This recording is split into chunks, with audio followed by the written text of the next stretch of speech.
Today we have a 2007 Toyota Camry. It's an SE model with a 2.4 motor. They had it in for some other repairs and they told them the alternator was starting to fail. So we're going to show you where that's located and how to replace it. This happens to be your Toyota 2.4 motor. The nice thing about this, your alternator happens to be right up front like that. Should make it easier to get at.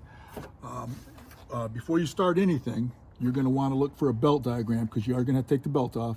Usually it's up here, someplace on the top or in the inner part here.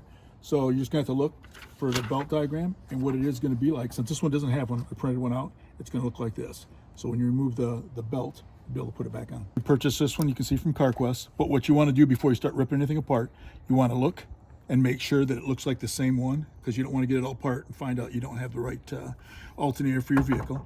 So that looks like it. And now next thing we're going to do is disconnect our positive. We're going to start by taking the positive off here. Just remove that, put it off to the side like that, and then we'll head for the alternator.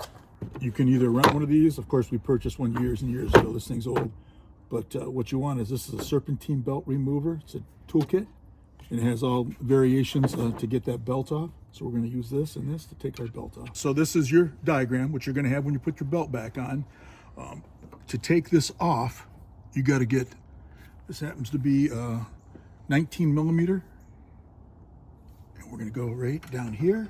So we got the 19, we got a little extension on there. And now you can tell, you just got to push this down like that. And we're just going to remove that. Nice and easy. And that way it'll be easier to go back on without taking too much off, hopefully. Just like that, push it off to the side. And I'll leave that right in place. We're going to start getting this stuff off the alternator. You put that in there like that, pull it out. This wire's disconnected. You pull this up right here, and you can see you push down on that and disconnect that. Now we're going to get, I believe, a 10 and pull that off. We do have a 10. Remove that one. Put that off to the side.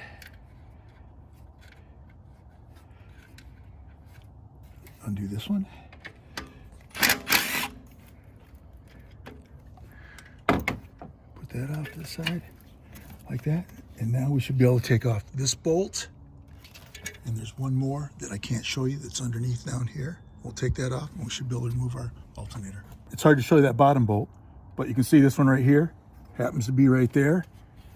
And this bottom one right here is down underneath it, so you can be looking in the right direction to get the bolt. The one on the bottom here happens to be a 12 millimeter, and the one up on top happens to be a 15. So we're not going to show you that, but just get down here and break her loose. That's the bottom bolt. And the top one was actually a 14 because it had a lot of rust on it, so it's actually a 14.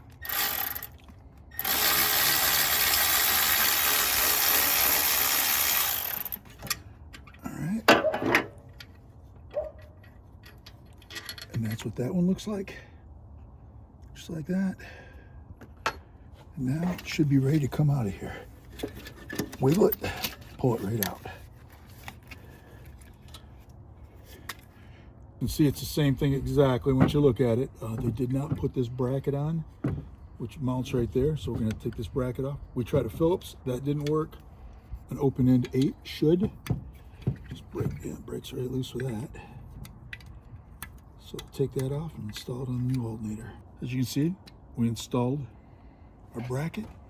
Now we're just going to slide this down in here, and I'm going to start the top bolt. When you're looking down here, you can see this is where the other one is on the bottom, and your top one happens to be right here.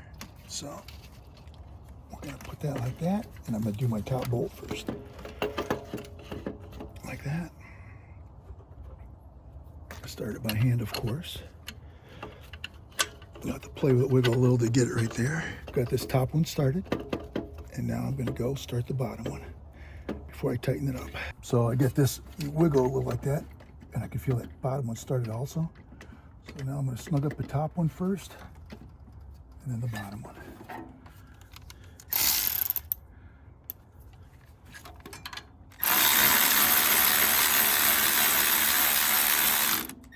Just like that. Now we'll do the same thing on the bottom. We snugged them, then we went and tightened both of them. And now what I'm going to do is do this belt And you got the diagram there in case you got a question, but by not pulling it off very far like this, I should be able to just walk it around the front, hopefully. All right, now you got to keep that on like that. And if you don't take it all the way off, hopefully you can just slide it over like that. Tension's on it. Now we just got to do these. So I'll go in here, clip that into position. This right here can only go one way, which happens to be just like that. If you look at it, like that right there. And it clicks in, push this rubber over it. All right, this right here goes down. You gotta take that one off that they give you. And you can see how it fits in these slots right here. Put that on there. We're gonna tighten that up. Get the socket. I'll take this bolt out, put this on, and all we gotta do is tighten these two up and hook up our positive. So I got these started. I'm just gonna snug these up real quick, and I'm using a small little socket because they don't have to be that tight. Tight enough. This is your positive. Doesn't take that much pressure. Good. Put the rubber over it. Keep moisture in that out. Any weather conditions. Here we go, just like that. We're gonna put this on, like that. Tighten that up.